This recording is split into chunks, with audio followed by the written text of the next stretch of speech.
Hello student. Today we will discuss about the topic meaning and concept of education under the subject of philosophical basis of education. Meaning of education. Education is an essential human virtue. Without it, man is a splendid slave, a reasoning slave. It is to humanize him. Man becomes man through education.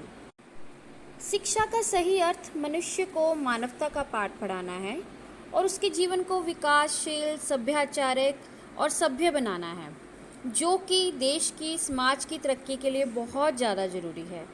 शिक्षा के द्वारा ही व्यक्ति जो है उसके विचार, तर्क, समस्या समाधान, रचनात्मकता, बुद्धि, योग्यता, इन सब में जो है वो डेवलपमेंट होती है। शिक्षा के जरिए ही जो मनुष्य है वो सामाजिक, नैतिक और आध्यात्मिक उसमें परिवर्तन होता है। सो मनुष्य हर रोज़ कुछ ना कुछ सीखता है। According to Mahatma Gandhi, by education I mean an all round drawing out of the best in child and man, body, mind and spirit. तो महात्मा गांधी के अनुसार है कि बच्चे और मनुष्य में पूर्ण रूप से शारीरिक, बौद्धिक और आध्यात्मिक शक्तियों का जो है सर्वपक्षीय विकास हो, इसी को ही हम शिक्षा बोलते हैं। Next is etymological meaning of education. There are 4 meaning of education. The first one is educare. The word educare mean to nourish, to bring up. It means कि कुछ सामने आदर्शों को रखकर बच्चों का पालन पोषण जो करना है उसको हम बोल सकते हैं एजुकेशन का, वो एजुकेयर मीनिंग है। Next is एजुसेयर।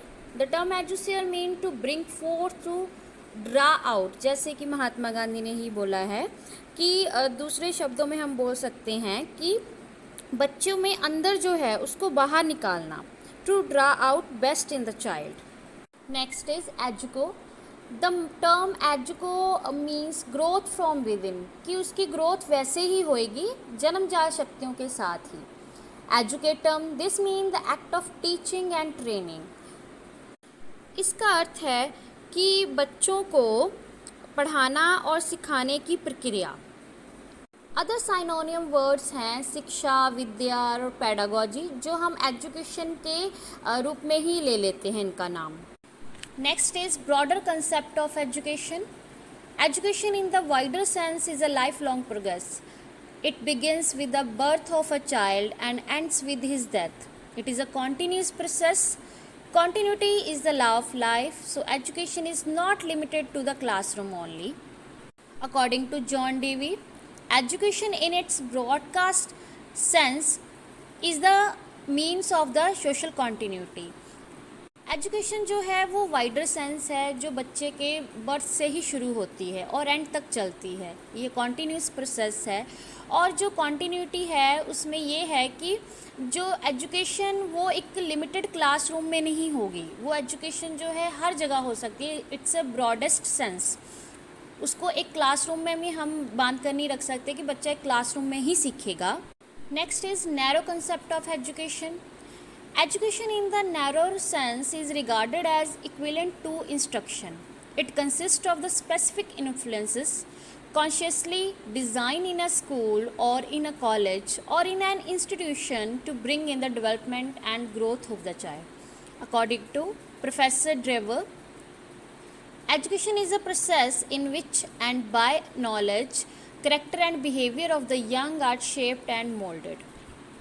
नैरो सेंस वाले कंसेप्ट में ये बोला जा रहा है कि जो एजुकेशन है वो एक पर्टिकुलर स्थान में ही रहकर, स्कूल, कोई कॉलेज या इंस्टीट्यूशन में ही हम बच्चों की ग्रोथ कर सकते हैं। और इवन प्रोफेसर ड्रेवर ने भी बोला कि वो नॉलेज जो है वो करेक्टर, बिहेवियर हम तभी शेप को मोल्ड कर सकते हैं कि एक टीचर जो क्लास में प्रेजेंट होगा और बच्चों को वो सिखाएगा। Next is nature of education. Education is a process. शिक्षा जो है वो अनुभव और कोई प्रक्रिया नहीं है, अपने आप में शिक्षा नहीं होती, उसमें तथ्यों का होना बहुत ज़रूरी है, वो उसमें प्रोसेस एक चलता है। शिक्षा एक जो प्रोसेस का काम करती है। Education is a integrated process. शिक्षा का अर्थ है कि एकीकृत मनुष्य को पैदा करना, सिर्फ ऐसे ही नहीं कि जो अक्लमंद हो, बल्कि जो व्यक्तिगत और सामूहिक समस्याओं का हल करने में समर्थ हो, जो रोज़ाना ज़िंदगी में अपनी प्रॉब्लम को ओवरकम करे। तो ऐसे मनुष्य को मतलब कि बनाना ही शिक्षा का जो विशेषता है। नेक्स्ट इज़ एजुकेशन अब बाइपोलर प्रोसेस। बाइपोलर प्रोसेस में क्या कहा गया है कि इसमें दो धुरियाँ होती हैं, पोल्स होते हैं। एक तरफ अध्यापक है और दूसरी तरफ विद्यार्थी है। विद्यार्थी जो है सीखता है, अध्यापक सिखाता है। ये हमारी जो ट्रेडिशनल वे है कि एक अध्यापक ही सिखा सकता है। सो ये दो ध्रुवीकरण प्रक्रिया तब से है। नेक्स्ट इज एजुकेशन और ट्राइपोलर प्रोसेस। ट्राइपोलर प्रोसेस में क्या आ जाता है कि एक तरफ टीचर है, दूसरी तरफ स्टूडेंट है, और एक आ जाता है सोशल इन्वायरमेंट जिसमें करिकुलम भी है। तो ये सब मिलाकर एक ट्राइपोलर सिस्टम बन जाता है। Next is education process of drawing out the best, कि बच्चों को सर्वपक्षी उनका विकास करना। एजुकेशन ए डायनामिक प्रोसेस, एक जो गतिशील ये प्रोसेस है एजुकेशन का। और education a process of individual, ये बच्चे के व्यक्तिगत और निजी विकास की प्रक्रिया है। आई होप आप सबको समझ आया होगा। So thank you so much.